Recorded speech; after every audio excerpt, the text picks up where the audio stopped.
Hello there, Romans here and welcome to my next music review. Today is going to be The Darkness, Pinewood Smile. Music review. Music review. Music review.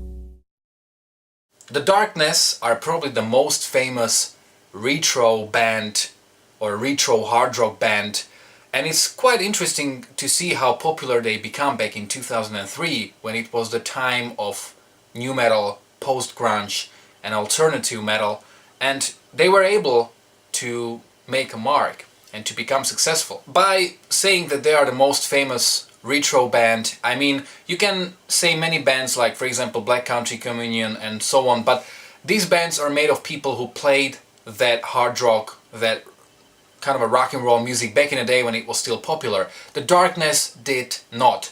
All the band members played for the first time commercially in that band, and they become successful playing music that was popular 20 years before they recorded their first album. And I remembered that even when I was like a teenager, their song Love Is Only a Feeling was being played on music video stations, and it was, I think, in 2005 in winter. That was back in the day when www.mp3.com was still a thing and you could listen to records there. And I remember listening to Metallica's Some Kind of Monster, Bon Jovi's Have a Nice Day, and The Darkness' Permission to Land, so their first album, was one of the records that I've listened to, and I really liked it a lot. Eventually I purchased the album, and I remember that was, I think, the winter 2005, and we went to Košice, which is like the second biggest city in Slovakia, and we were there to do some shopping for Christmas, and at that time I had a Discman which I had in my pocket, and I was listening to that Darkness album on repeat the whole day, and it was kind of one of the first real records I got into. I was like 14 or 15 at that time. I really loved that album. There was such a great balance between 70s Led Zeppelin influenced hard rock and pop rock music, because even though the songs were really hard rock, there was a big focus on melodies. Then they released their second album in 2005, which was called One Way Ticket to Hell, and this album was completely different from the first one. It was like keyboards and piano, they were more upfront. It was more 80s kind of record with the Queen vocals, and it was, I think, very uplifting and very happy record. And even though that it kind of divided fans, I loved that record a lot. I have those first two albums that I bought. Yeah. And after that, The Darkness disbanded. It was kind of a funny thing because apart from their music being really great, The Darkness were also a parody band, meaning that they were a parody of 70s and 80s hard rock, and they were kind of over the top with their image, with their lyrics. And it's funny that the thing that they were actually making fun of eventually was their downfall, as the singer had problems with drugs and the band disappeared. It was in 2012 when they had a comeback with a record called Hot Cakes. Hot Cakes was a record that was very reminiscent of their first album. It was a pretty good hard rock record, and their last album, The Last of Our Kind, was a very good album.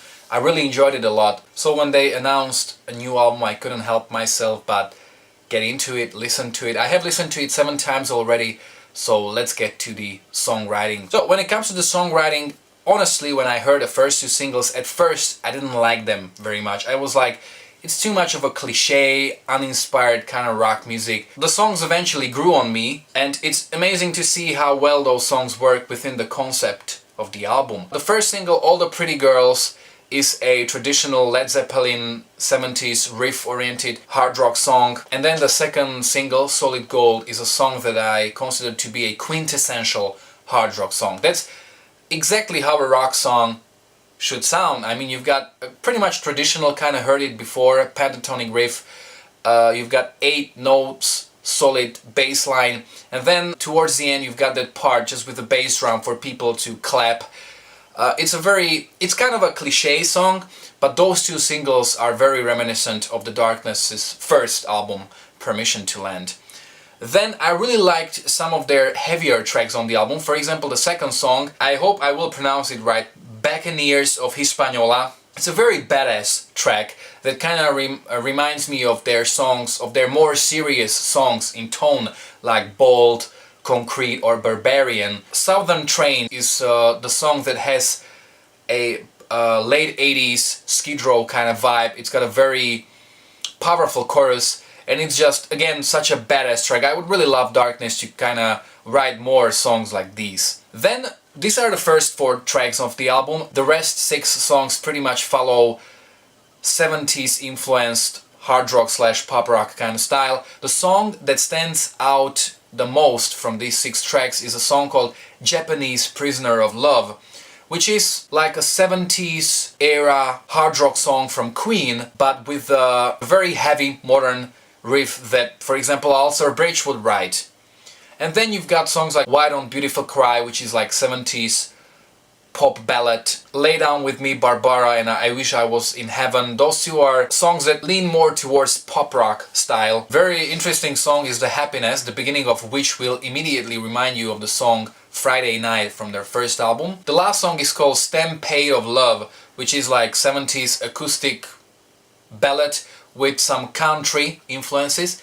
And the funny thing is that towards the end of the song gets really crazy, and along with Justin Hawkins' vocals, this is just a thing that you can notice throughout a record. Like, they don't really take themselves way too seriously, and there are many silly moments, which is something that is a sort of a trademark of their music, along with the lyrics that are kind of over the top. When it comes to the production, I'd say that it's a record that's kind of similar sonically as their previous albums. The production is very good. One thing that is really unique about Darkness is that within the genre, where you can't really be very innovative or fresh, and in a genre where pretty much everything has been said already, the Darkness found their own face. They have a very distinctive sound and style, so immediately you can recognize their music upon hearing it. And it's also Justin Hawkins' vocals that some people may not like because it's very falsetto-like, but his voice is very distinctive and I actually like it. Love on the rocks with no eyes! His voice is just very unique, no matter how you look at it.